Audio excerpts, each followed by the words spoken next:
പാമ്പ് കടിയേറ്റ് മരിച്ചു എന്നുള്ള വാർത്ത ഇപ്പോൾ ഒരാഴ്ചയായിട്ട് വളരെ സാധാരണമായിട്ട് പത്രമാധ്യമങ്ങളിൽ നമ്മൾ കാണുകയും കേൾക്കുകയൊക്കെ ചെയ്യുകയാണ്. ചിലപ്പോൾ നമ്മുടെ തൊട്ടടുത്ത സ്ഥലത്തുള്ളവർക്ക് തന്നെ പാമ്പ് കടിയേൽക്കുന്ന ഒരു സ്ഥിതിവിശേഷം വന്നുകൊണ്ടിരിക്കുകയാണ്. തീർച്ചയായിട്ടും നമ്മളിരിക്കുന്ന പരിസരം, നമ്മൾ പോകുന്ന പരിസരങ്ങൾ വളരെയധികം ശ്രദ്ധിച്ചു പോവുക. പ്രാഥമികമായിട്ട് നമ്മുടെ ശ്രദ്ധ വൃത്തിഹീനമായിട്ടുള്ള പ്രദേശങ്ങളിൽ, ആ പ്രദേശങ്ങളിൽ ഇരിക്കുമ്പോഴോ നടക്കുമ്പോഴോ ഒക്കെ വളരെയധികം ശ്രദ്ധിക്കുക. കരിയിലക്കൂട്ടങ്ങൾ, ഇപ്പോൾ ഈ പുൽച്ചെടികളൊക്കെ കൂടി നിൽക്കുന്ന സ്ഥലങ്ങളിലൊക്കെ പാമ്പ് പതിയിരിക്കാൻ വളരെയധികം ചാൻസ് ഉണ്ട് എന്നുള്ള കാര്യം നമുക്ക് എല്ലാവർക്കും അറിയുന്നതാണ്. ഇപ്പോൾ കഴിഞ്ഞ ദിവസങ്ങളിൽ കൊച്ചു കുഞ്ഞുങ്ങളൊക്കെ ഈ പാമ്പ് കടിയേറ്റ് മരിച്ച ഒരവസ്ഥ അവരുടെ വീട്ടിൻ്റെയൊക്കെ സ്ഥിതികളാണ്. അപ്പോൾ അത്തരം വീടുകളിലൊക്കെ കഴിയുന്നവർ കഴിവതും വീടിൻ്റെ ചുവരുകളിലുള്ള പൊത്തുകൾ, വീട്ടിൻ്റെ തൊട്ടടുത്ത മതിലുള്ള പൊത്തുകളൊക്കെ അത് എന്തെങ്കിലും ചെളിയോ അല്ലെങ്കിൽ സിമൻറ്റോ അങ്ങനെ എന്തെങ്കിലുമൊക്കെ വെച്ച് അടച്ച് സൂക്ഷിക്കുക. പാമ്പ് ഈ ചൂടുകാലം നമ്മുടെ നാട്ടിലെ ഇപ്പോഴത്തെ ഒരു കാലാവസ്ഥയുടെ ഒരു അവസ്ഥ വെച്ചിട്ട് അത് പുറത്തേക്കൊക്കെ വരാനും സുരക്ഷിതമായിട്ട് തണുത്ത സ്ഥലങ്ങളിലൊക്കെ ഇരിക്കാനൊക്കെ ഒരു അവസരമുണ്ട്.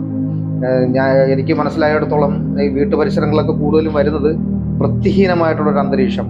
ഈ വീട്ടിൻ്റെ പരിസരങ്ങളിൽ ഒരുപാട് ഈ പ്രാണികളും മറ്റു കാര്യങ്ങളും, തവള കുഞ്ഞുങ്ങളൊക്കെ ഉൾപ്പെടെയുള്ള ഇതൊക്കെ ഉള്ള സ്ഥലത്ത് പാമ്പ് അതിനെ പിടിക്കാൻ വേണ്ടിയിട്ട് വരിക എന്നുള്ളതാണ് കൂടുതൽ മനസ്സിലാക്കാൻ പറ്റിയിട്ടുള്ളത്. അപ്പോൾ അതുകൊണ്ട് അത് വളരെ ശ്രദ്ധിക്കുക. പിന്നെ അതുപോലെ തന്നെ ഇപ്പോൾ നമുക്ക് പ്രാഥമികമായിട്ട് എന്തെങ്കിലുമൊക്കെ ചെയ്യാനുള്ളത് എൻ്റെ ഒരു അനുഭവത്തിൽ നിന്ന് പറയുവാണെങ്കിൽ, നമ്മുടെ വീട്ടിൽ മണ്ണെണ്ണ ഉണ്ടെങ്കിൽ അത് കുറച്ചൊന്ന് തളിച്ച് വീടിൻ്റെ പരിസരത്തും വീടിനകത്തും, ഇപ്പോൾ ഈ സിമൻറ്റോ ടൈലോ ഒന്നും ഇടാത്ത വീടിനകത്തൊക്കെ, തേക്കാത്ത വീടിനകത്തൊക്കെ ഒന്ന് തളിച്ചൊക്കെ വിട്ടു കഴിഞ്ഞാൽ ഏറെക്കുറെ നമുക്ക് അതിൻ്റെ ശല്യം ഒഴിവാക്കാൻ സാധിക്കും. ഈ വെളുത്തുള്ളി ചതച്ച് ഞാൻ തളിച്ചു കഴിഞ്ഞാൽ പാമ്പിൻ്റെ ശല്യം ഉണ്ടാവില്ല എന്നൊക്കെ ഇങ്ങനെ പറഞ്ഞു വെക്കുന്നുണ്ട്. പക്ഷേ എൻ്റെ അനുഭവത്തിൽ ഇല്ല എന്നുള്ളതാണ്. അപ്പോൾ അതുകൊണ്ട് വളരെയധികം ശ്രദ്ധിക്കുക. ഇനിയിപ്പോൾ നമ്മുടെ പരിസരത്ത് ആർക്കെങ്കിലും പാമ്പ് കടിയേറ്റാൽ നമ്മുടെ തൊട്ടടുത്തുള്ള സർക്കാർ ജനറൽ ആശുപത്രികളിൽ വിഷചികിത്സയ്ക്കുള്ള സംവിധാനങ്ങളെല്ലാം ഉണ്ട്. എത്രയും വേഗത്തിൽ അവരെ ആശുപത്രികളിൽ എത്തിക്കാനുള്ള സംവിധാനവും നമ്മൾ കൈക്കൊള്ളുക.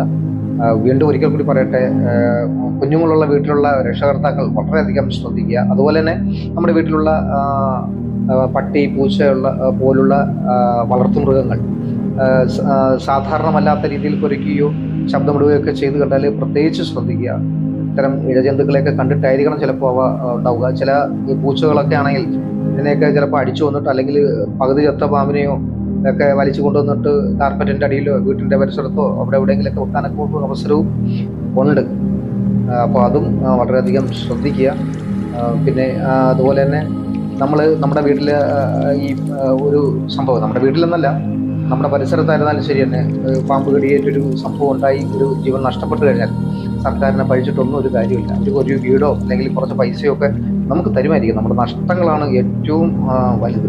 അപ്പോൾ അതുകൊണ്ട് അത്തരം നഷ്ടങ്ങൾ നമ്മുടെ സമൂഹത്തിലോ നമ്മുടെ പരിസരത്തിലോ ഒക്കെ ഉണ്ടാവാതിരിക്കട്ടെ, നമ്മുടെ വീടുകളിലും ഉണ്ടാവാതിരിക്കട്ടെ. അതുകൊണ്ട് ഇപ്പോഴത്തെ ഈ സാഹചര്യത്തിൽ വിഷം തീണ്ടാതിരിക്കാൻ വേണ്ടിയിട്ടുള്ള സംവിധാനങ്ങൾ, ശ്രദ്ധകൾ എല്ലാവർക്കും ഉണ്ടാവണം.